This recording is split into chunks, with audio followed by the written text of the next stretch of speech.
BNP সংস্কার চায় না এই কথা যারা বলে তারা পুরোপুরি জাতির সামনে জাতিকে বিভ্রান্ত করবার জন্য বলে। বিএনপি অবশ্যই সংস্কার চায়।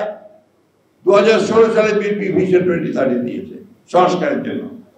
বিএনপি সমস্ত রাজনৈতিক দলগুলোর সঙ্গে কথা বলে আগে 10 দফা ছিল, 27 দফা, তারপর 31 দফা দিয়েছে আপনার এই সংস্কারের জন্য। শুধু এই কথা বলে মানুষকে বিভ্রান্ত করতে চায় যে বিএনপি সংস্কার চায় না। আমরা সংস্কার চাই, সংস্কার করেছি। আমরা প্রত্যেকটা সভায় যেগুলো আপনার আলোচনা হয়েছে সেই সভা করতে থেকেছি এবং শেষ পর্যন্ত সমাধান সক্ষম করেছি। তো আমরা কোনো বিক্রি করিনি, আমরা কোনো বিভ্রান্ত করিনি। বিভ্রান্ত এবং বিট্রাল যিনি আসে এই ঐক্যমত্য কমিশনে যারা দায়িত্বে আছেন তাদের কাছ থেকে এসেছে। সুতরাং এ ব্যাপারে আমাদের বক্তব্য খুব পরিষ্কার যে আমরা অবশ্যই যে সংস্কারগুলো আমরা একমত হয়েছি সেই সংস্কারগুলো অবশ্যই আমরা একমত হবো আছি এবং আমরা ভবিষ্যতের দিনেও সেগুলি আমরা ইমপ্লিমেন্ট করবো যদি আমরা ক্ষমতায় আসি। এবং আমরা যেগুলো পারিনি সেগুলো আমাদের ম্যানিফেস্টোতে নিয়ে এসেছি আমরা করবো। আমি খুব পরিষ্কারভাবে বলতে চাই আমরা নির্বাচন করব, নির্বাচন করতে চাই। এবং আমরা 2026 সালের যে ফেব্রুয়ারি মাসে অন্তর্বর্তীকালীন সরকারের প্রধান উপদেষ্টা যে ঘোষণা দিয়েছেন সেই ঘোষণার সঙ্গে একমত হয়ে আমরা নির্বাচন চাই।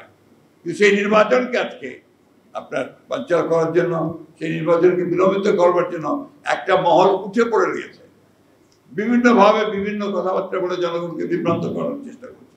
কিন্তু আমরা খুব পরিষ্কার করে বলতে চাই গণভোট নির্বাচনের আগে করার কোনো সুযোগ এখন আর নাই। নির্বাচনের দিনই গণভোট হবে সে কথা আমরা পরিষ্কার করে বলেছি।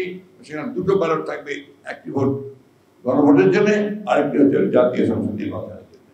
সুতরাং এই বিষয়ে কোনো দ্বিমত কারো থাকবে বলে আমি অন্তত মনে করি না।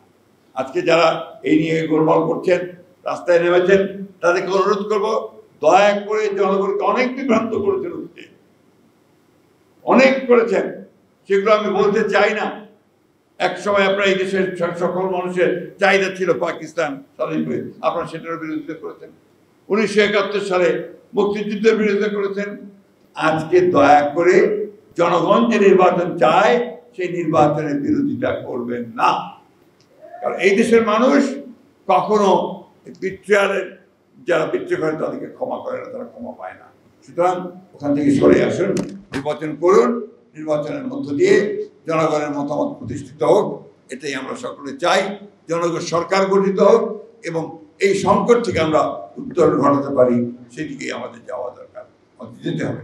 আমরা অবশ্যই আমাদের মিত্রদেরকে নিয়ে, যাদের সঙ্গে আমরা দীর্ঘ 15 বছর লড়াই করেছি, একসাথে কাজ করেছি, তাদেরকে সঙ্গে নিয়েই আমরা সরকার গঠন করতে চাই। এবং খুব পরিষ্কার কথা আমরা বলেছি আমরা জাতীয় সরকার গঠন করতে চাই নির্বাচনের পরে।